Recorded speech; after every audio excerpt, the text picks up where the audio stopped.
Committee of appointments तो नहीं किया, तो होम मिनिस्टर प्राइम मिनिस्टर के साथ भी इनफॉर्मल चर्चा जरूर होगा विदाउट द कंसेंट। ऐसे तो नहीं है कि कैबिनेट सेक्रेटरी रेवोल्यूशनरी है और वो प्राइम मिनिस्टर और अमित शाह जी के खिलाफ कुछ फैसला ले लिए। कैबिनेट सेक्रेटरी का क्लियरेंस लगता है चीफ सेक्रेटरी के लिए, because he is the bridge between state and the centre.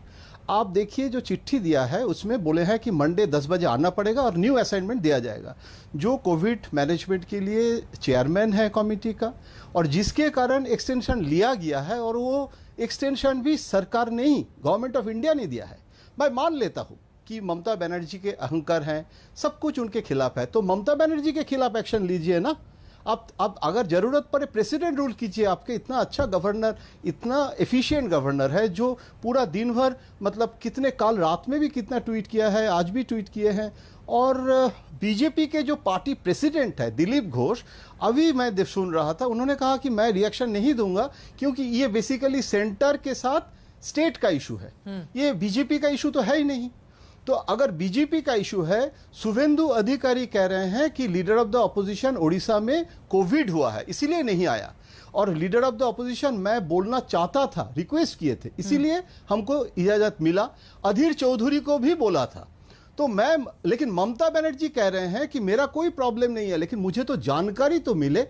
हमें ये जो जानकारी था कि 1-1 मीटिंग पीएम के साथ होगा, मैं प्रेस कॉन्फ्रेंस करके भी बताया था कि पीएम सीएम मीटिंग होगा, लेकिन बाद में मैं देख रहा हूं कि वहां ऐसे लोग हैं जो अगर ये मुझे पता था तो मैं भी मेरे तरफ से एक डेलीगेशन बनाता, वहां भी हम 1-2 एमएलए को भी रखते, क्योंकि एमएलए को रखना, लीडर ऑफ द अपोजिशन को रखना, ये जानकारी देना भी फेडरलिज्म में जरूरी होता है। जैसे कल चिट्ठी दिया है चित्रा जी, वो चिट्ठी अगर ममता जी के साथ चर्चा करके भी दे सकते थे मुख्य सचिव का रातों रात तबादला और ये कह दिया गया कि सोमवार तक आप दिल्ली में हाजिरी दें। और दूसरा सवाल, शुभेंदु अधिकारी को बैठक में बुलाए जाने की क्या जरूरत आन पड़ी थी? क्या ममता बनर्जी को चढ़ाने के लिए इस तरह का प्लान तैयार किया गया था? क्योंकि आप भी जानते हैं कि शुभेंदु अधिकारी ने नंदीग्राम में उनको हराया है और उनको बुलाने का मतलब एक अलग तरह का मैसेज देना है ममता बनर्जी को। तो क्या ये प्लान था जिस पर कामयाब रही बीजेपी? चित्रा जी, क्या तृणमूल कांग्रेस पार्टी वाले ये कहना चाह रहे हैं कि ममता बनर्जी को नंदीग्राम में हराने के कारण जिस भी मंच पर, जिस भी पटल पर, जिस भी फोरम पर शुभेंदु अधिकारी जी उपस्थित होंगे वहां ममता नहीं जाएंगी? कल विधानसभा में भी वहां शुभेंदु अधिकारी जी अपोजिशन लीडर के तौर पर रहेंगे, तो क्या मुख्यमंत्री ममता बनर्जी वहां नहीं जाएंगी विधानसभा में? यह क्या हास्यास्पद तर्क है इसमें।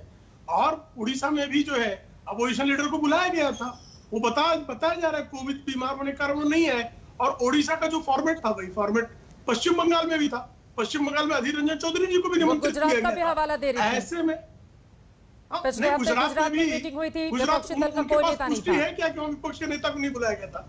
इस तरह कोई पुष्टि वाला पत्र है क्या? उनको जानकारी है क्या?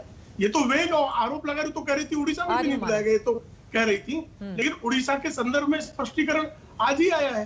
और कृपा करके मुझे बता दें कि ममता बनर्जी ये चुनाव अगर जिससे हार जाएंगी, उसका लोकतांत्रिक सारा अधिकार समाप्त कर देगी क्या तृणमूल कांग्रेस पार्टी, जो किसी बैठक में नहीं बुलाए, कहीं ना बुलाए? तो ये तो अजीबोगरीब बात हुई।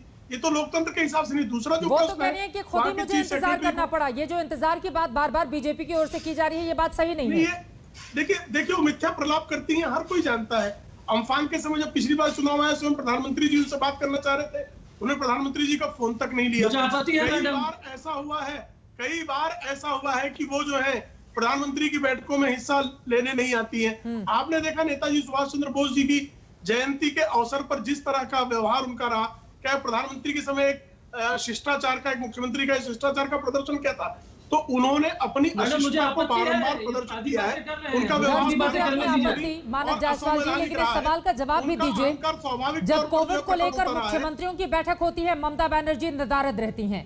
जब डीएम को लेकर बैठक होती है, उसमें वो आ जाती हैं।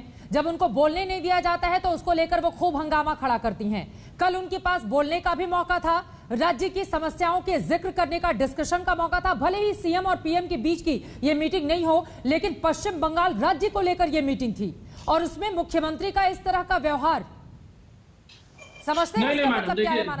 नहीं, ये थोड़ा आउट ऑफ द बॉक्स लिया जा रहा है। दीदी ने स्पष्ट रूप से बोला है, उन्होंने 3 बार हमारे प्रधानमंत्री जी से परमिशन मांगी और तब वो वहां से गई।